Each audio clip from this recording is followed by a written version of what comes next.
Le titre, ou crise d'identité. Quand la logique se suicide dans mon pays, quand les riches passent en premier et les pauvres doivent payer, quand l'honnête devient un traître et la vérité reste niée, et à la place de parler, la loi nous pousse à crier. Des adultes adolescents et des adolescents gamins, société enfantine et la politique n'est qu'un jeu dans les mains. Un peuple en enfer qui se croit au paradis, qui croit qu'on a une vie, pourtant nous vivons que sa parodie. Un système incompris qui se contredit.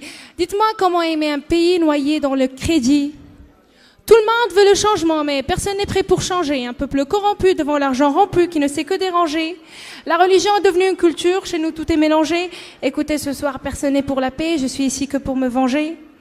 Mais si je reste là, c'est parce que je ne veux pas quitter. Car cette nationalité, cet amour d'identité, je les ai hérités. Eh bien, on a privé notre patrie de ce qu'elle méritait. Ce qui sort de ma bouche n'est pas à écouter, mais plutôt à méditer. Quand les smartphones se vendent dans les boutiques et les livres par terre, quand les principes décèdent et on commence à draguer les mères, c'est vrai que mes paroles...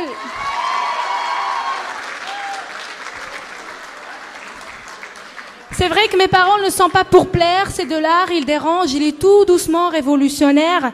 Vivant dans la déception, dépression, répression, besoin d'organisation, de civilisation et de motivation, manquant d'amour, d'affection et d'éducation. Et malgré cela, nous attendons un progrès, une extension, une évolution.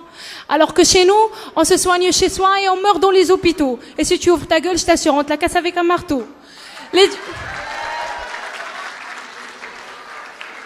L'éducation nationale, elle nous a quittés un peu trop tôt. Mais le Maroc va bien, que sur 2M et les photos. Chez nous, les gamins naissent avec leur fardeau. Bref, notre société est encore une ado. Juste recevoir des cadeaux. Mon rêve était de la regarder en face, mais elle m'a tourné le dos.